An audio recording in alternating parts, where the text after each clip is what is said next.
और दिल्ली से बड़ी खबर आ रही है। जी हां, विजय शाह की गिरफ्तारी पर रोक लगा दी गई है। जी हां, यह बड़ी खबर, विजय शाह की गिरफ्तारी पर रोक लगा दी गई। सुप्रीम कोर्ट ने गिरफ्तारी पर रोक लगाई है। एफआईआर रद्द करने से हालांकि कोर्ट ने इनकार कर दिया है। एफआईआर रद्द नहीं होगी, लेकिन गिरफ्तारी से रोक लगा दी है। विजय शाह केस में सुप्रीम कोर्ट ने एसआईटी का गठन किया है।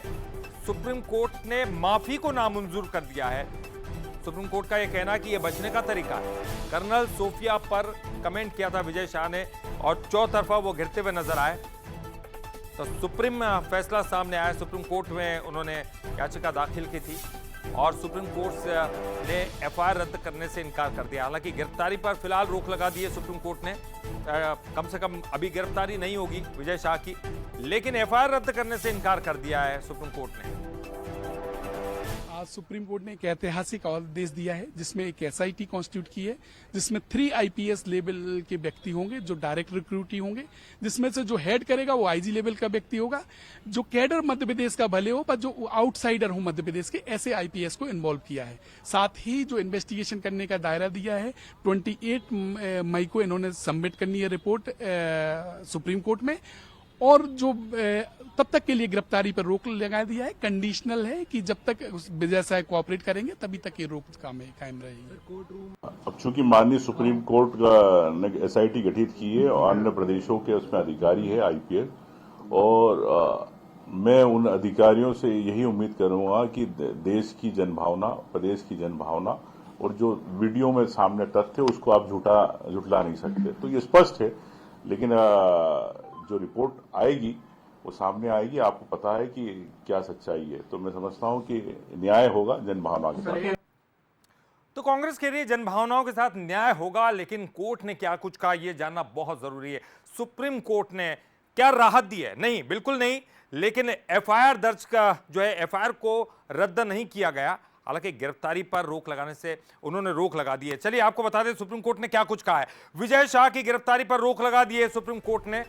जो गिरफ्तारी है वो फिलहाल टल गई है, तो एक बड़ी राहत विजय शाह के लिए। लेकिन एफआईआर रद्द करने से कोर्ट ने साफ तौर पर इनकार कर दिया है, यानी कि एफआईआर फिलहाल रद्द नहीं होगी, क्योंकि एसआईटी गठन के आदेश कोर्ट ने दिए हैं। तो एसआईटी का गठन होगा, लेकिन एफआईआर रद्द नहीं होगी। एसआईटी इसका निर्णय करेगी। एसआईटी में 3 आईपीएस अधिकारी शामिल है। जी हां, 3 आईपीएस अधिकारी इस एसआईटी टीम में शामिल है। इनमें एक महिला आईपीएस भी होंगी, क्योंकि ये महिलाओं के खिलाफ कोई टिप्पणी थी और इसलिए महिला अधिकारी को भी इसमें शामिल किया गया है। मंगलवार सुबह 10 बजे तक एसआईटी का गठन। जी हां, मंगलवार सुबह 10 बजे तक एसआईटी का गठन। 28 मई को पहली स्टेटस रिपोर्ट पेश करनी होगी एसआईटी को। अब चलिए, ये तो एसआईटी का गठन हो गया, लेकिन अब आगे क्या होगा ये भी जानना बहुत जरूरी है। चलिए वो भी समझते हैं। एसआईटी की जांच तक विजय शाह की गिरफ्तारी नहीं होगी। जो रोक लगाई गई है, विजय शाह की गिरफ्तारी फिलहाल नहीं होगी एसआईटी की जांच तक। एसआईटी सभी तथ्यों की जांच विस्तार के साथ करेगी और उसके बाद फिर जब जांच रिपोर्ट पेश होगी, एफआईआर किन धाराओं में की गई इसकी भी समीक्षा की जाएगी, क्योंकि इस पर भी जो है कोर्ट ने जो है कहा था। फिलहाल विजय शाह का मंत्री पद भी बचा रहेगा, क्योंकि पार्टी ने न तो उनका मंत्री पद हटाया है, न उनको पार्टी से निकाला। तो सरकार भी जांच रिपोर्ट आने तक इंतजार करेगी, जैसा कोर्ट कहेगा फिर वैसा करेगी। लेकिन देखिए, जांच रिपोर्ट पर सुप्रीम कोर्ट के फैसलों के बाद में सरकार भी अपना फैसला सुना सकती है। अब ये किस दिशा में होगा ये बाद में सरकार तय करेगी। और चलिए आप पूरे प्रकरण की टाइमलाइन भी आपको बता देते हैं कि ये किस तरह से पूरा घटनाक्रम घटित हुआ है। चलिए वो भी समझते हैं। 11 मई यहां से शुरुआत होती है। महू के रायकुंडा में बयान दिया गया था। महू के रायकुंडा में यह बयान दिया गया था। 13 मई माफी मांगी और बयान को गलत संदर्भ में न ले, ये उन्होंने कह दिया। उनको भी समझ में आ गया कि गलत कुछ हुआ है।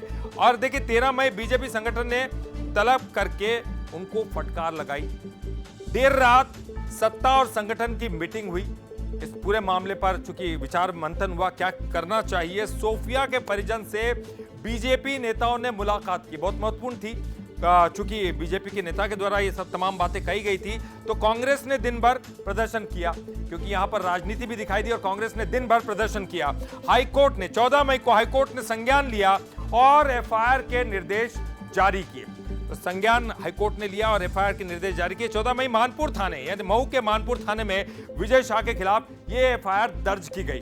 तो देखिए 15 मई को पहली बार ये एफआईआर दर्ज हुई है। हाईकोर्ट ने एफआईआर की शब्दावली पर सवाल खड़े कर दिए। हाईकोर्ट ने साफ कहा कि किस तरह के शब्दों का इस्तेमाल किया गया है, इसमें अपराध को ढंग से वर्णित नहीं किया गया है। तो हाईकोर्ट के आदेश के बाद सुप्रीम कोर्ट गए, क्योंकि हाईकोर्ट ने आदेश दिया, उसके बाद सुप्रीम कोर्ट की तरफ रुख किया। सुप्रीम कोर्ट ने एसआईटी का गठन करने के आदेश दिए हैं। तो एसआईटी का गठन होगा, लेकिन अभी उनकी गिरफ्तारी नहीं होने जा रही है, क्योंकि जब तक एसआईटी अपनी जांच नहीं करती तब तक सुप्रीम कोर्ट ने गिरफ्तारी पर रोक लगा दी है। हालांकि जो राहत पूरी तरह से नहीं है, क्योंकि एसआईटी पूरे मामले की जांच रिपोर्ट पेश करेगी और एफआईआर को भी रद्द करने से सुप्रीम कोर्ट ने इनकार कर दिया।